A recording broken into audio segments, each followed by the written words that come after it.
travelling shearers shear a pretty much international pattern and suits best plain-bodied, free combing sheep. So they can cut their blows down, keep a good rhythm, get over the sheep reasonably quickly and make more money.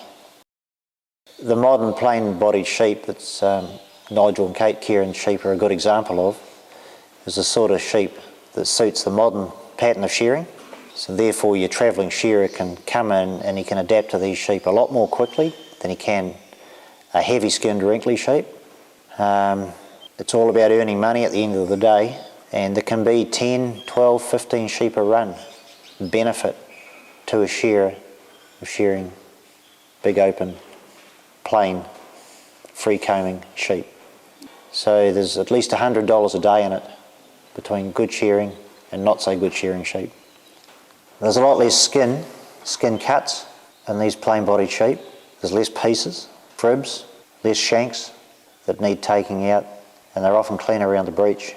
So the wool can go over the table quicker, which has to be the way it is. You have to be able to get it away because the shearers are shearing more. We've come through a very wet summer. Nigel and Kate's Kerin Poll sheep exhibited next to no colour, no fleece rot, no fly strike, whereas other more traditional older types of sheep really caused their growers a lot of work.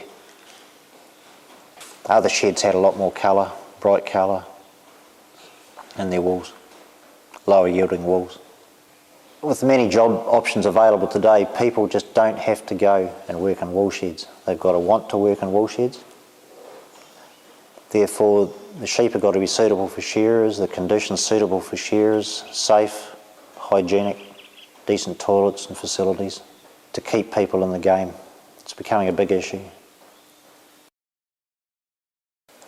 Nigel and Kate Kerin sheep meet all those requirements for a shearing contractor to keep and retain staff and attract staff to his run. It makes it a lot easier.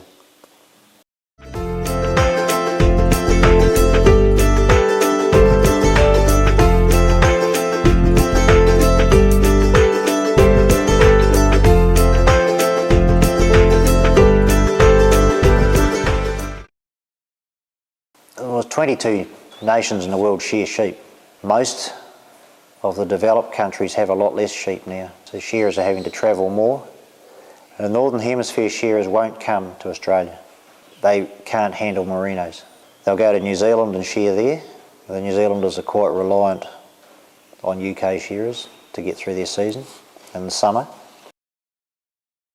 But the UK boys won't come here. The Kiwi boys will come here because they're probably the most adaptable shearers in the world. But they will avoid certain areas and certain runs. And often with shearers, the shed staff follow, and you need them both. Well, people with tough, harsh combing, yellow types of sheep, heavy skinned, slow shearing types of sheep, just aren't really going to get the sort of shearers they would want.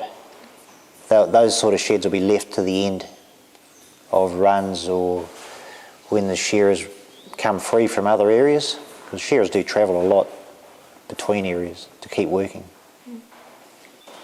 Well, breeders have to understand they can't have it both ways. They have to provide decent conditions, decent sheep, decent means of people making an income and enjoying their work while they're on their properties. You really need people to come back. They've got to want to come back.